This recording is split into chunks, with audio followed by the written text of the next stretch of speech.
Olá, pessoal! Estamos começando mais um canal novo e a proposta deste canal é um recadinho rápido, porque é o primeiro vídeo, é fazer resenhas de todos os tipos de livro, todos os tipos de livro, séries, filmes e trazer as novidades do cinema, da Netflix, da Amazon Prime e de tudo que vocês quiserem nesse universo da cultura pop e literária.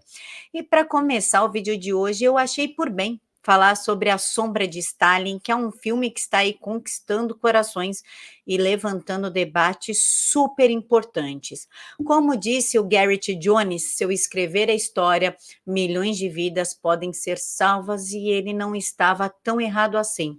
Por conta de alguns registros de Jones é que nós sabemos exatamente o que aconteceu na Ucrânia, o que ficou conhecido como Holodomor. Inclusive, quando o roteiro do filme foi apresentado, a diretora Agnieszka Holland, ela não se empolgou muito com a ideia, porque, segundo ela, os crimes nazistas foram reconhecidos como crimes contra a humanidade. Já os de Stalin foram completamente perdoados, mas depois de uma intensa reflexão, ela escolheu dirigir o filme porque se deu conta que é mais uma ferramenta para esclarecer como foi injusta e perigosa as decisões do chamado partidão, aspas para a diretora, injusta para as vítimas que estão até hoje anônimas e sem voz. E, aspas de novo, deixar de contar essa história seria perigoso, porque não aprendemos a lição e os erros podem se repetir. E ela não está errada, porque até hoje existem governos de esquerda tentando colocar aquelas fazendas comunitárias, reformas agrárias e o comunismo nos países. Mas o filme também quis dar enfoque às coisas que o The New York Times fez para encobrir essa história, já que eles recebiam dinheiro do partidão através do Durante, Walter Durante, inclusive ganhador do prêmio Pulitzer. E até hoje esse prêmio nunca foi retirado dele. E Roland, ela não está errada contra os crimes do comunismo serem perdoados. Embora essa ideologia nefasta tenha matado muito mais que o nazismo, e na verdade mata até hoje, semana passada o site do Senso em Comum trouxe a seguinte notícia: que usuários que são responsáveis pela Wikipedia estão pedindo para retirar os crimes do comunismo, assassinatos em massa sobre os regimes comunistas, porque soa anticomunista. Ora, senhores, se nós podemos falar dos crimes do nazismo, por que esse esforço tão grande de encobrir o que aconteceu na União Soviética, já que ceifou milhares de vidas, e a quem interessa encobrir tudo isso? É uma intenção de voltar esse regime nefasto? Não sei. Inclusive, o Garrett Jones se viu entre a cruz e a espada quando descredibilizaram ao narrar tudo o que presenciou na Ucrânia. Ele presenciou, ele estava lá. O responsável pelo assassinato de reputação de Garrett? O The New York Times. Em 1933, o Garrett Jones, que era um ambicioso jornalista do país de Gales, com apenas 27 anos, mostrou mais coragem do que qualquer outro jornalista na história. O Garrett, ele viajou à União Soviética com a esperança de conseguir uma entrevista com quem? Com Stalin, porque ele defendia aliança com Stalin para derrubar Hitler, porque ele acreditava que Stalin operava milagres, porque ele recebia aquela quantidade de informação, desinformação, aquela propaganda maravilhosa do regime soviético.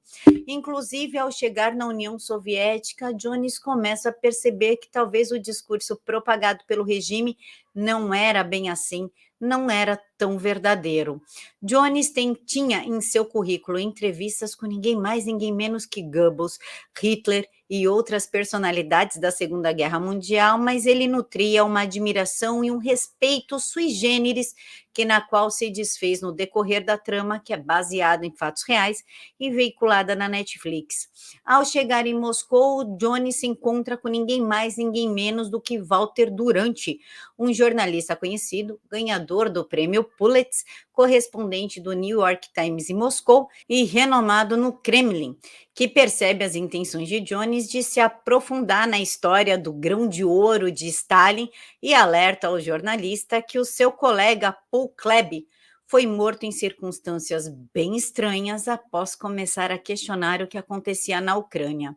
O Keb ele estava investigando a fome na Ucrânia e o que veio a ser mundialmente conhecido como Holodomor, que significa deixar morrer de fome. Olha que pesado, né? Instigado, Jones resolve ir por conta própria, clandestinamente, para a Ucrânia para estudar como o povo local conseguia dobrar a sua produção agrícola, como afirmado pelo regime. Porém, no caminho do trem, Johnny já começa a perceber que há algo de muito estranho, muito peculiar, quando passageiros começam a observar ele a se alimentando, um cutucar o outro e comendo as migalhas que caíam no chão. Inclusive, um senhor trocou a sua roupa de frio por pão. Jones já começou a achar meio estranho tudo aquilo, mas mesmo assim ele seguiu viagem. Quando ele chegou na Ucrânia, ele até tentou se juntar aos demais e carregar os tais grãos de ouro para os caminhões e começou a questionar ali o pessoal, como quem não quer nada, perguntando para onde iam aqueles grãos, e ele descobriu que aqueles grãos estavam sendo roubados e que nada ficaria na Ucrânia. Em meio a corpos caídos, assim, ó, no meio da rua, na calçada, e pessoas mortas dentro de suas próprias casas, Jones entende que ele precisa iniciar uma luta pela própria sobrevivência e terá que racionar cada grão que ele levou em sua bolsa. Ele também tenta registrar o maior número de fatos possíveis, o que se mostrará no decorrer do filme. Quando ele se dá conta da decadência que Stalin colocou a Ucrânia, ele começa a racionar cada grão de comida dele, mas infelizmente aparece um grupo de crianças com um poema um tanto quanto perturbador para distraí-lo. Aspas, Stalin sentado em seu trono tocando violino. Ele olha para baixo e franze a testa para o nosso país que doa o pão. Ó violino, feito de nós e arco de arruda. Quando ele dá as ordens, nós escutamos em todo o país, e tão forte ele tocou, tão forte ele tocou, tão forte ele tocou que arrebentou as cordas. Muitos morreram, poucos sobreviveram. A fome e o frio na nossa casa, sem nada para comer, sem lugar para dormir. E nosso vizinho enlouqueceu e comeu os próprios filhos. Quando ele estava registrando esse momento perturbador, as crianças se aproveitaram da sua distração e roubaram a mala que continha os alimentos do Jones. Com isso, Jones teve que apelar para os sobreviventes da região. E ao ser convidado para jantar com algumas crianças, ele descobre que está se alimentando da carne do irmão mais velho delas. Jones, infelizmente, teve contato com canibalismo, violência extrema, censura absoluta, para que ninguém soubesse o que de fato acontecia no país falido pelo socialismo. Duas cenas que me causaram um desconforto muito grande foi uma mãe acaba morrendo com seu bebê no colo enquanto caminhava pelas ruas e passa um carro cheio de corpos. Pega o corpo da mãe, coloca a criança, claro, estava em pânico, e eles pegam a criança como se a criança não fosse nada e jogam em cima do corpo da mãe. Aquilo me incomodou tão profundamente que me emocionou. E a outra cena, na verdade, me revoltou, que é quando o Johnny se junta a um grupo de pessoas que está chegando um caminhão para dar algum tipo de alimento, e ele questiona uma mulher do lado o que estava ocorrendo naquele momento. Quando a mulher foi explicar, chegam dois agentes de Stalin e sequestram os dois, levando cada um para um lado. Adivinha só o que aconteceu com a mulher? Pois é. Então o Jones ele acaba localizado pelo regime e é levado de volta em Moscou. Em pronunciamento no Kremlin, o responsável diz que o governo soviético prendeu 6 cidadãos britânicos e entre eles está o Jones. A alegação do regime é que eles estavam reunindo informações acerca das fábricas e repassando para a Inglaterra, o que era mentira. Mas é lógico que é mentira. Já viram comunista falar a verdade? Lógico que não. Em meio à chantagem, o regime soviético diz que os engenheiros somente retornariam com vida ao seu país de origem se o Jones mentisse e dissesse que as fazendas coletivas eram um sucesso, que estavam todos muito bem alimentados e felizes e que a riqueza corria solta pelo país de Stalin. Só que Jones se recusou a fazer esse tipo de coisa. Claro que ele jamais faria isso, porque era um moço corajoso, com caráter e ética jornalística, coisa que a gente não vê muito hoje em dia, e falou que não, que ele ia falar a verdade sim, porque afinal seriam, na lógica do Jones, seriam 6 vidas em troca de centenas que ele poderia ajudar a salvar. Então, John, quando retorna ao país de Gales, ele convoca uma super coletiva e conta a chantagem que o Kremlin fez a ele. Aspas para Jones, os 6 cidadãos britânicos que creio serem inocentes estão sendo usados como peça de barganha por Moscou. Se nós no Ocidente nos rendermos a essa chantagem, estaremos potencialmente permitindo uma catástrofe sem precedente.